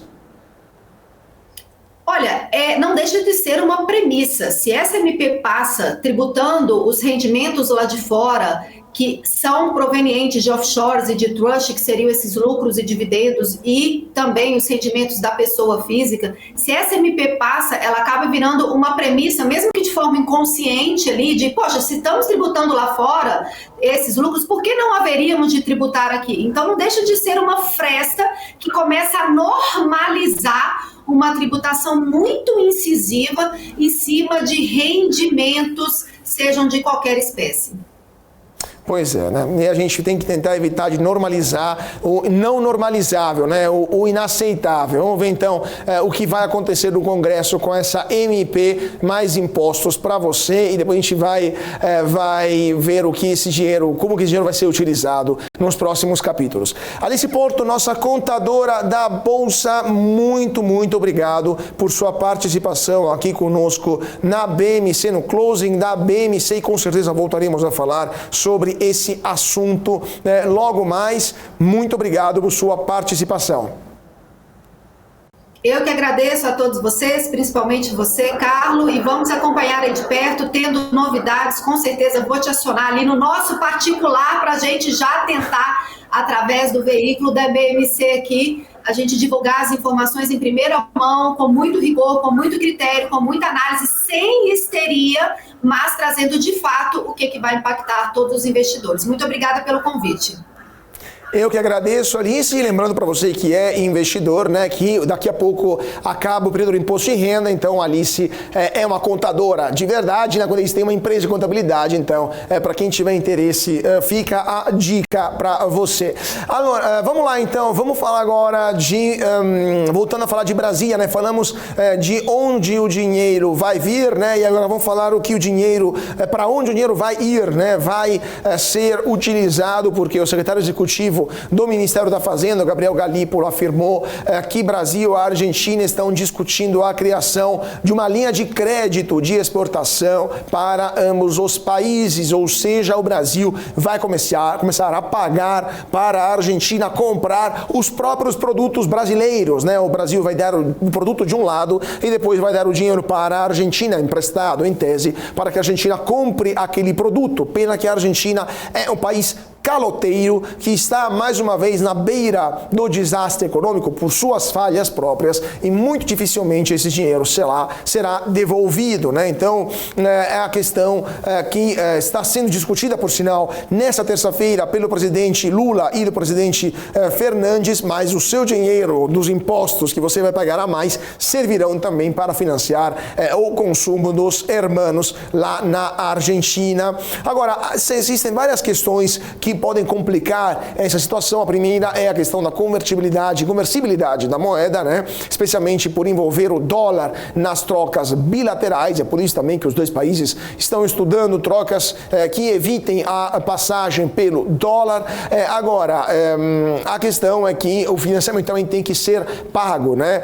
E vamos ver se a Argentina terá dinheiro suficiente para pagar esse eventual empréstimo. Agora, o Galípolo tentou justificar esta medida, explicou que as linhas de exportação são financiamentos que pagam diretamente às empresas brasileiras que vendem serviços e mercadorias para empresas argentinas e, segundo ele, são relevantes dada a restrição de balanços de pagamento que ocorre no país vizinho que enfrenta uma grave crise econômica. Hoje, cerca de 210 empresas brasileiras exportam na Argentina, mas elas têm dificuldade de vender os produtos porque a Argentina não tem dinheiro para pagar. Então a ideia do governo seria emprestar esse dinheiro para a Argentina. Vamos ver então o que vai acontecer, se de fato teremos esse recurso emprestado para os hermanos argentinos para viabilizar o pagamento de produtos brasileiros. Deixa eu ver aqui se temos perguntas ou dúvidas. Lembrando que a Argentina hoje, gente, está sem dólares, a Argentina está sem reserva de dólar, a reserva líquida da Argentina é negativa, ou seja, eles já estão no cheque especial.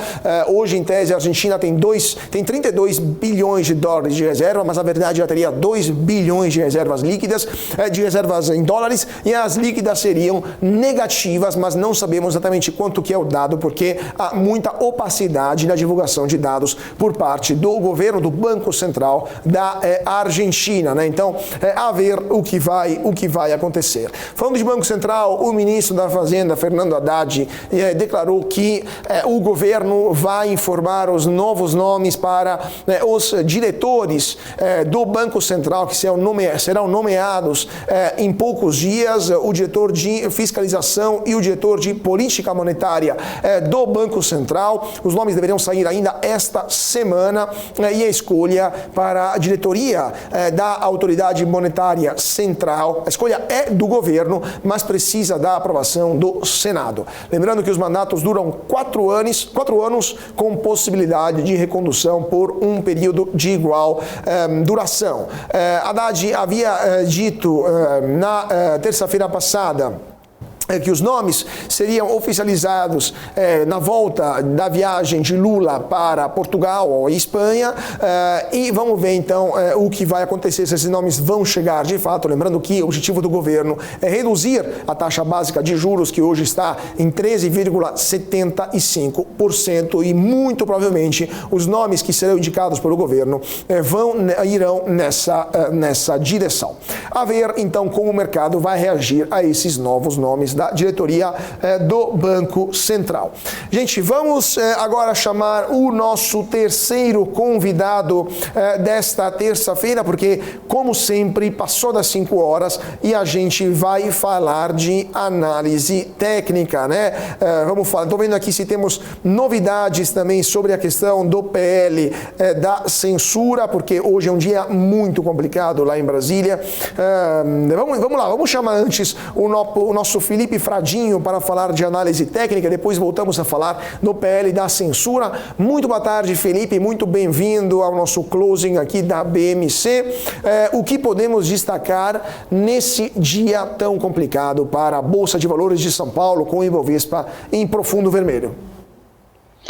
Boa tarde, Cláudio. Boa tarde a todos que nos acompanham aqui pelo canal da BMC e pelos meus canais também, né, de Felipe Fradinho. E vendo você comentando, né, sobre esse financiamento do governo brasileiro à Argentina, me vem a pergunta em mente, eu não tenho como não te perguntar isso, Carlos. O que fez você vir para o Brasil, sair da Itália e resolver trabalhar aqui no Brasil? Mas enfim, vamos que vamos. Brincadeiras à parte, vou compartilhar aqui minha tela do gráfico com vocês. E vamos lá então. Bom, dia nervoso no Brasil, como você já tinha adiantado também, e todo mundo vem falando ao longo do dia. Pior fechamento que a gente tem do Ibovespa, tá, gente? Desde o dia 10 de abril, tá? O mês começando muito pesado. Aqui no Brasil a gente teve queda hoje de 2,4%, acima das perdas que a gente viu em Nova York, muito por conta do feriado aí de 1º de maio, né? Ontem foi feriado no mercado brasileiro, a gente não teve negociação no Ibovespa, porém, lá fora a gente teve negociação sim, e as ações brasileiras negociadas lá fora caíram, né? Então, a gente viu Vale e Petro caindo, né? Os seus recibos de negociação lá na Bolsa Americana caindo, e hoje, né, Vale e Petrobras correram atrás desse prejuízo de um pregão fechado aqui e em queda no dia de ontem. Então hoje esses preços foram corrigidos, né? São os dois ativos que mais têm peso na composição do Ibovespa, né? Então a gente pode ver que o setor financeiro em como um todo das empresas negociadas no Ibovespa em queda, petróleo, gás e biocombustíveis também em queda, consumo cíclico também 100% em queda, né? E tecnologia da informação também. Os outros setores majoritariamente em queda. Eu até já estava organizando aqui a tela para vocês. A gente tem apenas 11 ativos, né?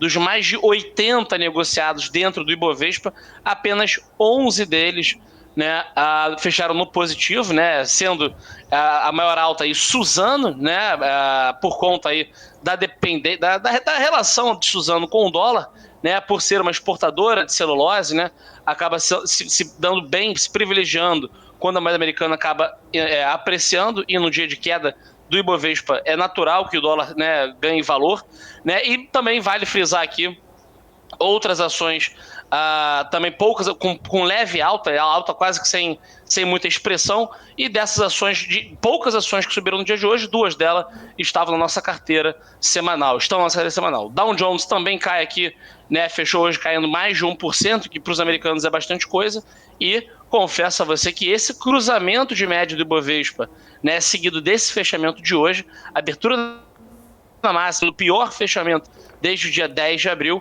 acaba assustando, e em breve podemos ter mais um teste aqui a essa linha de tendência de alta aqui, que é, né, realmente a margem inferior desse grande canal de alta que a gente tem aqui no longo prazo. Podemos ter um teste em breve a esse patamar aqui dos 100 mil pontos novamente, região que deve ser testada aí ao longo dessa semana.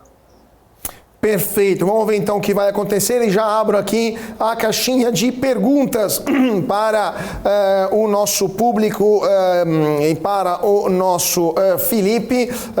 Então eu vou começar perguntando, Felipe, sobre a questão das ações que mais caíram nesta terça-feira, porque tivemos uma forte queda, por exemplo, da Vibra, uma forte queda da Petz também, né? Mas especialmente hoje o que puxou para baixo o Ibovespa foram Petrobras e Vale, né? Eu só vou te pedir, Felipe, se você pode comentar agora a Vibra, e depois a gente tem que dar um rápido intervalo e voltamos com as outras. O que está acontecendo com a Vibra e qual que é a sua opinião? Vamos lá então, Vibra, né? A gente pode ver aqui que o papel já vinha perdendo valor de fevereiro em diante, né? Ao longo do finalzinho do ano passado a gente pode ver que o papel, né, rompeu essa região de bastante briga, bastante suporte aqui ao longo de todo o segundo semestre. No finalzinho de novembro veio o rompimento, renovou a mínima do papel, mínima inclusive aqui praticamente, né, da mesma região da pandemia, tá certo? O papel, depois que rompeu esse importante suporte, foi ser testado como resistência, porém o papel segue sendo negociado com topos e fundos decrescentes de novembro para cá, e hoje, né, essa queda aí de 6,59 acaba assustando demais, né, o investidor, e a gente pode, inclusive, comentar aí todas as empresas desse mesmo cenário apontando forte para baixo. Bom, em relação à Vibra, o que eu vejo que de importante, foi a maior baixa, inclusive. Os papéis são pressionados aí também pela queda de 4% na commodity, o petróleo, Brent caiu cerca de 4% no dia de hoje, o petróleo WTI também, em meio aí a uma deteriorização generalizada no sentimento de risco nos mercados internacionais. Então, o setor todo sofrendo. Vibra, como já vinha com viés de baixa, já não precisava de nenhum motivo externo para cair. Depois dessa queda bem acentuada do dia de hoje do petróleo, acaba puxando muito forte para baixo. Perfeito. Então, vamos para um rápido intervalo nesse momento, break rapidíssimo, e já voltamos com vocês, porque temos ainda o nosso Felipe que vai comentar as ações, o andamento das ações do ponto de vista da análise técnica, mas antes disso, não se esqueça de se inscrever no canal, deixar o seu comentário, ativar o sininho e, claro, compartilhe esse vídeo, especialmente agora que o Felipe está comentando as ações do dia com o seu amigo investidor, para levar ele também para a nossa grande família na BMC. Então, voltamos já, não saia daí porque tem mais ações comentadas pelo Felipe.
BMC News, informação que gera valor. E de volta para o nosso closing desta terça-feira. Muito boa tarde para você que está sintonizado aqui na BMC. Vamos voltar com a nossa análise técnica das ações junto com o nosso analista, o Felipe Fradinho. Mas, na verdade, antes, Fradinho, eu vou te roubar mais 2 minutinhos, porque antes disso vamos falar também da Money Week especial dos 100 primeiros dias do governo Lula. Tivemos entrevistas exclusivas feitas com palestrantes da 8ª edição da Money Week, que focou nesses primeiros dias do governo Lula. E para acompanhar o que rolou, né, nesse evento que está rolando, né, dia 2 e 3 de maio, é a data da Money Week, o nosso Gabriel Monteiro entrevistou o Frederico Lima, que é gestor da Angá Asset. Ele falou de oportunidades de investimentos em crédito privado. Lembrando que a Money Week será transmitida entre hoje e amanhã gratuitamente e online. É só para se inscrever, é só dar uma olhada no link que está aqui nos comentários, na descrição, aliás, no YouTube, e no QR Code que vai aparecer aqui do meu lado. É só apontar o telefone e dar uma olhada no QR Code. Agora, vamos ver então a entrevista do nosso Gabriel Monteiro para o gestor da Angá e voltamos com o nosso Felipe para analisar as ações, que temos já muitas perguntas para ele. Roda aí, produção. Os 100 dias de governo também foram praticamente os primeiros 100 dias de 2023. Nesse comecinho do ano, nós vimos, claro, pautas políticas interferindo no mercado de renda variável, mercado de investimentos como um todo, aquela crise internacional que está se desenhando, há muita dúvida sobre o cenário externo, mas também risco de crédito foi uma das principais pautas desse comecinho de ano. Tivemos algumas companhias tendo bastante problema com as suas dívidas. Estou aqui com o Frederico Lima, que é gestor da Angá Asset, para explicar para a gente como que está esse cenário e, como eu mencionava algumas participações anteriores, a gente tem que saber proteger o patrimônio, mas também identificar boas oportunidades. Frederico, há oportunidades nesse mercado de crédito? Como que você está enxergando esse cenário para 2023, mas também esticando um pouquinho esse tempo? Bom, sem dúvida, né? Nos momentos de crise que surgem as grandes oportunidades.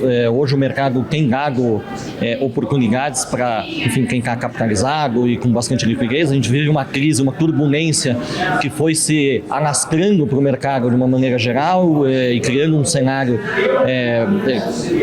de turbulência que tem afetado, sem dúvida, o preço dos ativos de crédito, e nesse cenário surgem as boas oportunidades.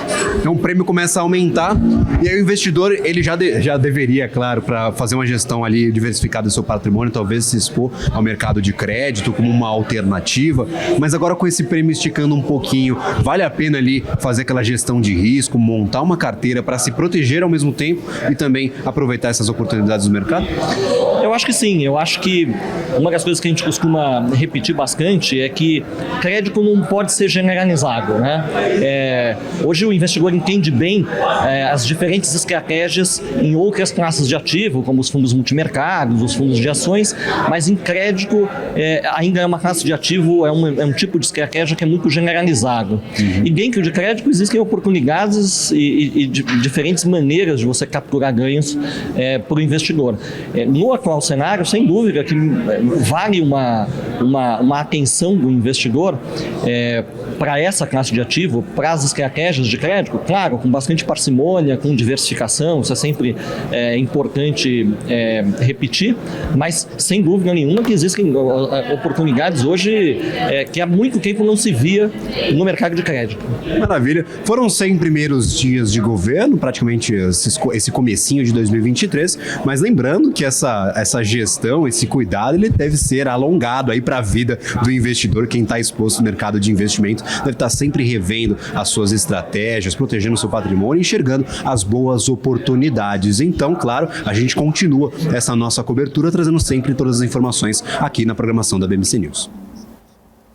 É isso aí, então. Muito obrigado, Gabriel. Voltando para o nosso closing e voltando com o nosso analista técnico para dar uma olhada nas ações do mercado. Então, Felipe Fradinho de volta conosco, mas sempre lembrando que o QR Code continua aqui do lado. Volta, QR Code, aqui do lado para se inscrever na nossa Money Week. Felipe, voltando a nós, então.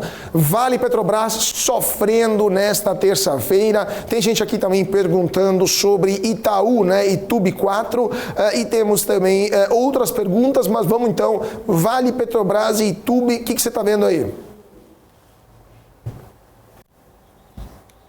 Aversão ao risco, né, na véspera das decisões sobre os juros, tanto aqui no Brasil quanto lá nos Estados Unidos, ainda um cenário aí, né, de que mais defensivo, né, de previsão de manutenção da Selic sem anúncio de início de ciclo em breve de queda aqui da nossa Selic, saindo de 13,75, e nos Estados Unidos ainda a perspectiva de chances de mais de 90%, segundo algumas agências de estatística americanas, né, de aumento de 0,25%.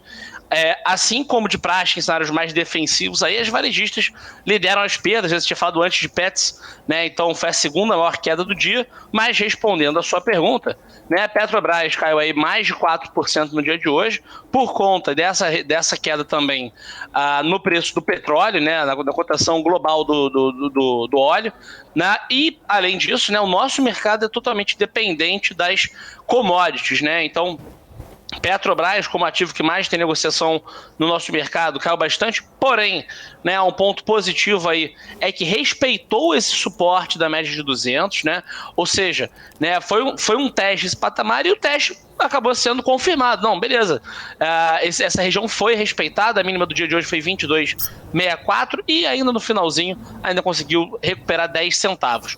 Outro ponto positivo é que o volume negociado não foi tão alto assim, ficou abaixo da média e abaixo do anterior de alta, né? Ou seja, nos próximos capítulos, aí no pregão de amanhã, de quinta-feira e de sexta-feira, a gente vai ver se de fato essa região vai ser respeitada ou não. Não sendo respeitada, o principal patamar é a região dos R$22, que é o primeiro suporte psicológico, aí do 22 bola, e também dessa margem inferior, dessa projeção desse canal de alta inicial, que, né, a gente jogou aqui para baixo como projeção e foi respeitado ao longo dos últimos meses, né? Então, passando de R$22, aí o cenário fica muito ruim em Petrobras. Migrando de commodity, né, saindo do petróleo para o minério de ferro, Vale 3 repercutiu também a queda de ontem nos mercados americanos, e aqui no nosso mercado ela também já vem em queda há bastante tempo. Fechou perdendo, inclusive, um patamar muito importante, que é o patamar dos R$70. Né? Aqui no dia 25 de abril ela também fechou exatamente nos R$70, melhor dizendo, e Vale perdeu aí, fechou pela primeira vez no ano e em bastante tempo, inclusive, abaixo dos R$70 redondo. Fechou hoje em 69,54, não fechava abaixo dessa região desde o dia 3 de novembro. Então a gente teve aí quase novembro inteiro, dezembro, janeiro, fevereiro, março, abril. Então pior fechamento aí dos últimos 6, 7 meses em Vale no dia de hoje. E não temos nenhum sinal, nenhuma dica aqui de que o ativo deve segurar nessa região. Né? O papel vinha rompendo na semana passada fundos anteriores, fez um repique a média, como a gente chama, uma realização desses ganhos de venda, vamos dizer assim, né? Então quem estava vendido aqui recomprou o papel, aumentou um pouco a pressão compradora, veio até a média e já voltou a cair, né? Tendo aí o pior fechamento dos últimos 6, 7 meses. Ou seja, pessoal, próximo patamar aqui agora, inclusive pela minha leitura, né, na minha análise, perdendo esses 69, né, que a gente vê que já tem bastante topo no ano passado, bastante fundo também aqui no finalzinho do ano passado, a próxima grande região de briga é aqui nos R$65 e depois, quem sabe, lá na casa dos R$61. Ou seja, pessoal, Vale tá em cima da corda bamba. Para perder esse 69 e ir lá buscar o 65, não custa nada.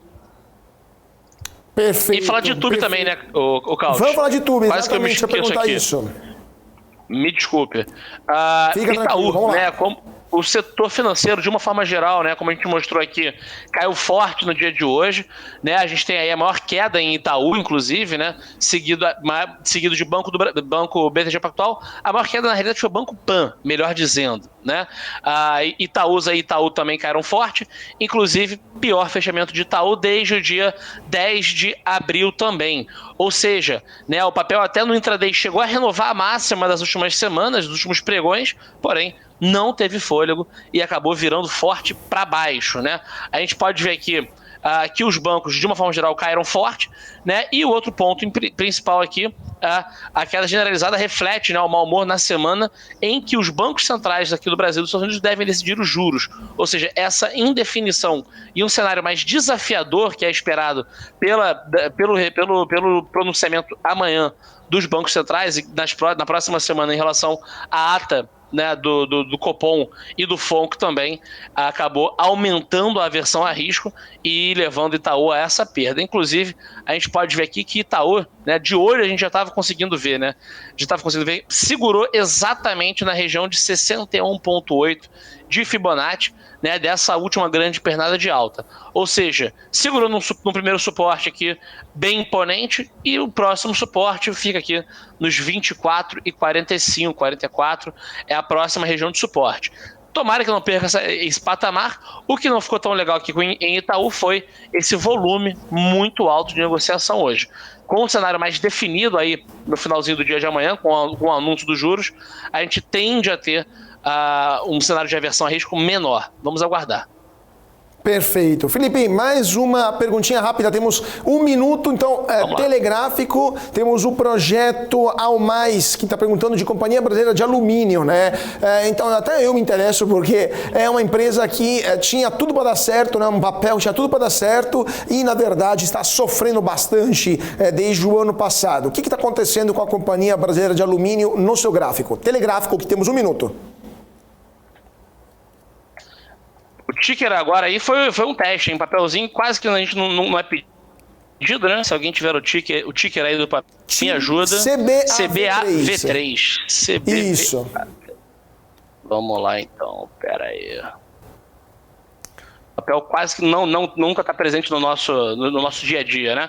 Bom, então a gente pode ver aqui que CBA, né, ela saiu lá de cima no ano passado, já incrementando aí um viés baixista bem assustador, inclusive, né? Também na semana passada, assim como, né, a Vale, né, realizou parte dos ganhos nessas vendas, né? O papel teve um pequeno repique e hoje já volta a apontar para baixo, não reverteu em momento nenhum essa tendência, inclusive a média de 21 períodos aqui segura bastante o ativo como resistência, né? Ele se afasta bastante, bate lá e cai. Se afasta bastante, bate lá e cai. E fica repetindo esse cenário aí. Mínima de hoje foi nos 4,97, perdendo esses 4,97 já em 4,96. Eu vejo uma venda interessantíssima para o papel para fazer uma primeira parcela aqui nos 4,75, dando mais de 4%. E o segundo alvo, né, o alvo final aí, pode ser bem mais lá para baixo, nos 4,50 por aí. Tendência totalmente de baixa, sem nenhum motivo para acreditar em alta para o papel. Bem, vamos ver o que vai acontecer. Tristeza ver esse gráfico. Muito obrigado para o nosso Felipe Fradinho, analista da Empíricos, que ficou conosco nesta quinta-feira. Obrigadíssimo por sua participação aqui no Closing. Obrigado, Carlos. Obrigado, pessoal. Até terça-feira que vem. Boa semana para nós.